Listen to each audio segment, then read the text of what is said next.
नमस्कार मेरे प्रिय भाइयों और बहनों, प्रभु यीशु के नाम में आप सबका स्वागत है। आज का विषय बहुत ही महत्वपूर्ण और आंखें खोलने वाला है। क्या बाइबल में शराब पीना मना है? यह सिर्फ एक सवाल नहीं है, यह आपकी आत्मा का सवाल है। आज हम इस विषय पर गहराई से बात करेंगे।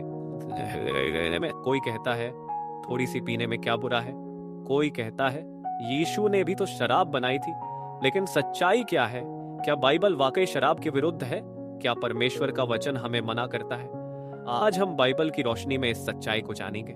यह वीडियो आपकी सोच को बदल सकता है, इसलिए इसे अंत तक जरूर देखें। चलिए शुरू करते हैं बाइबल के पहले वचन से। नीति वचन 20 कहता है, मदिरा ठट्ठा करने वाली और शराब हल्ला मचाने वाली होती है। जो कोई उससे बहकता है वह बुद्धिमान नहीं होता। क्या आपने कभी किसी शराबी को शांति में देखा है? बाइबल पहला इशारा दे रही है, शराब से दूर रहो। आजकल बहुत से लोग कहते हैं यीशु ने भी तो पानी को शराब में बदला था। हाँ, पर क्या आपने कभी उस शराब का प्रकार समझा? बाइबल में वाइन शब्द दो अर्थों में आता है। एक होता है ताजा अंगूर का रस जो मीठा, शुद्ध और नया होता है। दूसरा होता है पुराना, किण्वित और नशे वाला रस। जब यीशु ने पानी को वाइन में बदला, लोग चकित रह गए कि इतनी अच्छी वाइन आखिर में कैसे दी गई, क्योंकि वो वाइन नई थी, ताजा थी, नशे वाली नहीं थी। बाइबल में ग्रीक शब्द ओइनोस का अर्थ परिस्थिति पर निर्भर करता है, और यीशु कभी पाप में भागीदार नहीं हो सकते। शराब पीने के बहाने बहुत है, तनाव है, मौसम अच्छा है, दोस्तों के साथ हूं, थोड़ी सी पीने में क्या बुरा है। लेकिन बाइबल एक ही वाक्य में कहती है, जो शराब में बहकता है वो बुद्धिमान नहीं। तो क्या आप अपनी बुद्धि खोना चाहेंगे? नीति वचन 23, 29, 35 एक गहरी तस्वीर दिखाता है। किसके लिए आहें हैं, किसके लिए शोक है? उनके लिए जो शराब पीने में समय बिताते हैं, जो शराब को देखकर मोहित हो जाते हैं। बाइबल कहती है वो पहले लाल दिखती है लेकिन अंत में सांप की तरह डसती है। क्या ये चित्रण आपके दिल को नहीं छूता? आप सोच रहे होंगे लेकिन सब तो नहीं बिगड़ते। बाइबल हर व्यक्ति के जीवन के लिए संदेश देती है। शराब एक ऐसा पर्दा है जो सच्चाई को छिपा देता है। शराबी अपना नियंत्रण खो देता है। गलातियों 5:21 में लिखा है, जो नशे में रहते हैं वे परमेश्वर के राज्य के अधिकारी नहीं होंगे। क्या यह छोटी बात है? आपका जीवन एक वरदान, या क्या इसे शराब के हवाले करना चाहेंगे? बाइबल हमें जगाती है, सावधान करती है। कई लोग बाइबल का प्रयोग अपने बहानों को सही ठहराने के लिए करते हैं, पर वास्तव में बाइबल सुधार के लिए दी गई है। प्रकाशित वाक्य 17 में एक स्त्री का वर्णन है जो लाल शराब से भरा प्याला हाथ में लिए बैठी है, और वो शराब उन लोगों की भटकी हुई सोच का प्रतीक है। ये एक आत्मिक युद्ध है, आपकी आत्मा और शारीरिक लालसाओं के बीच। यीशु ने एक पवित्र जीवन का उदाहरण दिया। शराब का संग यीशु के मार्ग से दूर कर देता है, और बाइबल बार बार हमें चेतावनी देती है। पहला पतरस 5:8 कहता है, सावधान रहो, तुम्हारा विरोधी शैतान गर्जने वाले सिंह की तरह घूम रहा है। वो किसी को निगल जाने की खोज में है। शराब उसका एक बड़ा हथियार है। जब आपका मन और शरीर कमजोर होता है, तब आप सबसे अधिक असुरक्षित होते हो। क्या इसका कोई समाधान है? हाँ, यीशु के पास है। वो न केवल छुड़ाने की शक्ति देते हैं, बल्कि आपकी पूरी सोच को नया बना देते हैं। यीशु ने कहा, जो मुझे स्वीकार करेगा मैं उसके अंदर वास करूंगा। और जब मसीह भीतर होता है तो शराब की जगह प्रेम, विश्वास और आत्मिक शांति आ जाती है। क्या आप वह बदलाव चाहते हैं? इस वीडियो को अंत तक जरूर देखिए। आगामी भाग में हम देखेंगे कैसे शराब ने राजाओं, युवाओं और समाज के नेताओं को नष्ट कर दिया, और कैसे बाइबल उनके जीवन की सच्चाई उजागर करती है। यह केवल एक सामाजिक समस्या नहीं है, यह केवल एक सामाजिक समस्या नहीं है, यह क्या है? और इस लड़ाई में आप अकेले नहीं हैं। हर नया दिन एक नई शुरुआत का अवसर है। आज यीशु आपका हाथ पकड़ने को तैयार है। वो कहते हैं, मेरे पास आओ तुम जो थके मांदे हो, मैं तुम्हें विश्राम दूंगा। शराब नहीं, यीशु विश्राम देते हैं। आपको क्या चाहिए? एक रात की राहत या जीवन भर की मुक्ति? यह वीडियो उन्हीं दोस्तों के लिए है जो सच्चाई की तलाश में है, जो अपने जीवन में वास्तविक परिवर्तन चाहते हैं। इसे साझा करें, पसंद करें और अगला भाग जरूर देखें। भाग 2 में हम बाइबल के और भी गहरे रहस्य खोलेंगे, शराब और पाप के बीच के रिश्ते को समझेंगे और आपको एक नई दिशा देंगे। तब तक के लिए प्रार्थना में बने रहिए, यीशु के प्रेम में स्थिर रहिए, और याद रखिए, बाइबल कहती है बाइबल कहती है। तो आइए अब हम समझते हैं कि बाइबल में शराब को लेकर प्रभु यीशु का दृष्टिकोण क्या था। कई लोग ये तर्क देते हैं कि यीशु ने भी शादी में पानी को दाखरस में बदला था, लेकिन क्या वह दाखरस नशा देने वाला था? बाइबल कहती है कि वह श्रेष्ठ दाखरस था। पुराने जमाने में श्रेष्ठ दाखरस का मतलब होता था ताजा, वह खट्टा या फर्मेंटेड नहीं होता था। प्रभु यीशु ने जो दिया वह पवित्र था, नशा देने वाला नहीं। अब हम इफिसियों 5:18 को पढ़ते हैं, और दाखमधु में मत बहको, क्योंकि उससे लुच्चापन होता है। यह साफ है कि बाइबल शराब को बहकाने वाली चीज मानती है। नशा आपके विवेक को समाप्त कर देता है। नशा आपको पाप की ओर धकेल देता है और पवित्र आत्मा की अगुवाई से आपको दूर करता है। यही कारण है कि प्रभु हमें सावधान करता है। बाइबल हमें संयम और होश में रहने की आज्ञा देती है। पतरस की पहली पत्री 5:8 में लिखा है, सावधान रहो, जागते रहो, क्योंकि तुम्हारा विरोधी शैतान गरजते हुए सिंह की नाई ढूंढता फिरता है। अब सोचिए, जब आप नशे में होते हैं तो आप कैसे सावधान रह सकते हैं, कैसे जाग सकते हैं? जब होश ही नहीं होता, बाइबल की चेतावनी स्पष्ट है। नशा आत्मा को निर्बल करता है, आत्मा की अगुवाई को कुंद कर देता है, और फिर हम गलत फैसले लेने लगते हैं। नशा हमारे रिश्तों को भी बर्बाद करता है। कितने ही घर शराब के कारण टूट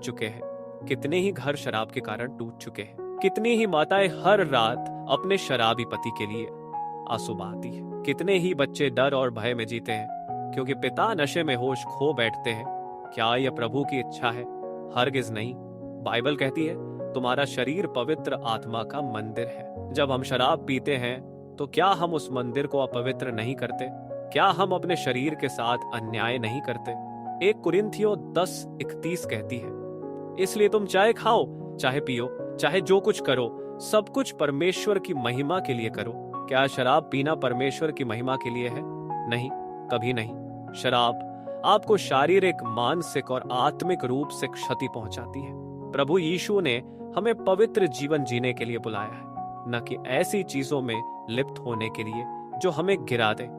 एक विश्वासी को लोगों के लिए मिसाल होना चाहिए, लेकिन अगर वह खुद शराब में लिप्त है तो क्या वह मिसाल बन पाएगा? प्रभु चाहता है कि हम दुनिया में प्रकाश बने, लेकिन शराब उस प्रकाश को बुझा देती है।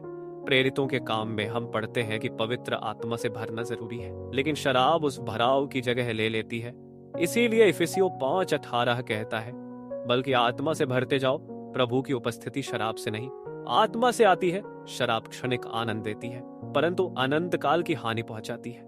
एक पल का मजा जिंदगी भर का पछतावा बन सकता है। इसलिए जरूरी है कि हम विवेक से काम लें और परमेश्वर के वचन के अनुसार चलें। कुछ लोग कहते हैं, हम तो थोड़ा ही पीते हैं, लेकिन बाइबल थोड़े या ज्यादा की बात नहीं करती। वह कहती है, मत बहको। नशे की राह पर पहला कदम ही खतरा है। एक छोटा घूंट भी आपको बड़ी गिरावट की ओर ले जा सकता है। इसलिए प्रभु हमें सचेत करता है, जितनी जल्दी हम इस आदत से मुड़ें उतना अच्छा। प्रभु हर बंधन को तोड़ सकता है। वह शराब की लत से भी आपको पूरी तरह आजाद कर सकता है, क्योंकि लिखा है, जिसको पुत्र आजाद करे वह वास्तव में आजाद है। प्रभु आपको नया जीवन देना चाहता है, एक ऐसा जीवन जिसमें आत्मिक शांति हो, स्थायी आनंद हो। बाइबल हमें सिखाती है, आत्मा का फल है प्रेम, आनंद, शांति, धीरज, कृपा। लेकिन शराब इन सबके विपरीत काम करती है। शराब हमें क्रोधी बना देती है, हमें दोषी और दुखी बना देती है। यही कारण है कि शैतान इसका इस्तेमाल करता है। वह जानता है कि शराब एक दरवाजा है जो पाप को जीवन में आमंत्रित करता है। इस दरवाजे को बंद कीजिए और पवित्र आत्मा को आमंत्रित कीजिए। आपके जीवन में नशे की जगह प्रार्थना हो, बाइबल पाठ हो। बहुत से लोग शराब से छुटकारा चाहते हैं, लेकिन वे निर्णय नहीं ले पाते। आज का दिन वह निर्णय लेने का है। प्रभु कहता है, आओ, लौट आओ। वह दया से भरपूर है, वह क्षमा करने को तत्पर है। अगर आप भी आज निर्णय लें तो वह आपकी मदद करेगा। शराब से छुटकारा पाना मुश्किल है, लेकिन प्रभु के लिए कुछ भी असंभव नहीं। वह आपको नई सोच दे सकता है, नई दिशा दे सकता है। बहुत से लोग इस बदलाव की गवाही दे चुके हैं। क्या आप अगला नाम होंगे? क्या आप आज हाँ कहेंगे? बाइबल में लिखा है, यदि कोई मसीह में है तो वह नई सृष्टि है, पुरानी बातें बीत रही हैं, सब कुछ नया हो गया है। प्रभु यही करना चाहता है, आपका जीवन नया करना, आपको एक नई शुरुआत देना, शराब के नशे से छुटकारा देकर आत्मा की भरपूरी देना। तो क्या आप तैयार हैं? क्या आप आज इस नशे की जंजीर को तोड़ना चाहते हैं? क्या आप आत्मा से भरना चाहते हैं? प्रभु आपका इंतजार कर रहा है। बस एक सच्चे मन से पुकारिए, प्रभु मुझे बचा, और वह तुरंत आपकी सहायता करेगा, क्योंकि वह विश्वास योग्य है और उसका प्रेम अमर है। उसके पास लौटिए और नया जीवन पाइए, शराब नहीं, पवित्र आत्मा का सामर्थ्य चुनिए। ये रास्ता कठिन हो सकता है, लेकिन यह मार्ग जीवन की ओर जाता है, वह मार्ग जो शांति, आनंद और आशा से भरा है। तो चलिए अभी निर्णय लीजिए, प्रार्थना में चलिए और पवित्र आत्मा की अगुवाई में चलिए। आप अकेले नहीं हैं, प्रभु आपके साथ है और हम भी आपके लिए प्रार्थना कर रहे हैं। इस संदेश को अपने प्रियजनों के साथ जरूर साझा कीजिए। आज हम इस विषय के सबसे गहरे और निर्णायक हिस्से पर बात करेंगे। क्या बाइबल में शराब पीना पाप है और इसका हमारे आत्मिक जीवन पर क्या प्रभाव पड़ता है? हमने पहले भागों में देखा कि शराब न सिर्फ हमारे शरीर और समाज को नुकसान पहुंचाती है, बल्कि यह आत्मा के विरुद्ध एक ऐसी आग है जो अंदर ही अंदर इंसान को जला डालती है। अब सोचिए, प्रभु ने जो जीवन आपको दिया है वह जीवन पवित्र, उद्देश्यपूर्ण और आत्मा से भरा हुआ होना चाहिए। पर जब शराब का असर आता है तो पवित्रता लुप्त हो जाती है, सोचने की शक्ति खो जाती है और आत्मा की आवाज दब जाती है। बाइबल कहती है जो शरीर के काम हैं वे प्रकट हैं, जैसे पियक्कड़पन और इनके समान बहुत सी बातें। जो ऐसे काम करते हैं वे परमेश्वर के राज्य के अधिकारी नहीं होंगे। गलातियों 5:19-21 ये कोई छोटी बात नहीं है, यह अनंत जीवन का सवाल है। शराब सिर्फ नशा नहीं है, यह एक आत्मिक युद्ध का हिस्सा है। अब सवाल उठता है, क्या कोई शराबी भी प्रभु के पास लौट सकता है? क्या उसे क्षमा मिल सकती है? क्या उसका उद्धार हो सकता है? क्योंकि हमारा बिल्कुल हो सकता है। परमेश्वर आशा का परमेश्वर है। वह सिर्फ न्याय नहीं करता, वह उद्धार भी देता है। जब पाप हमें गिरा देता है तो प्रभु का अनुग्रह हमें उठा लेता है। शराब की जंजीर चाहे जितनी मजबूत क्यों ना हो, प्रभु यीशु की सामर्थ्य उससे कहीं बड़ी है, क्योंकि लिखा है हमारे प्रभु यीशु मसीह का लहू हमें सब पापों से शुद्ध करता है। 1 यूहन्ना 1:7। अब यह आपके निर्णय पर निर्भर है। आप दो रास्तों पर नहीं चल सकते, या तो आप पवित्र आत्मा को चुनिए या फिर उस आदत को जो आपको धीरे धीरे आत्मिक मृत्यु की ओर ले जा रही है। प्रभु आपको बुला रहा है, हे प्यासे सबके सब जल के पास आओ। यशायाह 55:1। शराब नहीं, जल जीवन का जो आत्मा को तृप्त करता है, जो हृदय को भर देता है शांति से, प्रेम से, आनंद से। और यही समय है जब आप कहें, क्या आप तैयार हैं उस अंतिम निर्णय के लिए जिसके बाद जीवन फिर वैसा नहीं रहेगा जैसा था? तो आइए हम मिलकर प्रार्थना करें।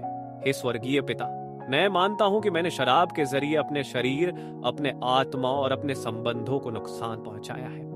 मैं अब उस जीवन से मुड़ना चाहता हूं। यीशु मसीह, तूने मेरे पापों के लिए क्रूस पर बलिदान दिया। मुझे क्षमा कर, मुझे पवित्र कर, मुझे पवित्र कर, मुझे पवित्र कर, मुझे पवित्र आत्मा से भर दे। शराब की जंजीरों को तोड़ दे, मुझे नया जीवन दे जो तेरी इच्छा के अनुसार हो।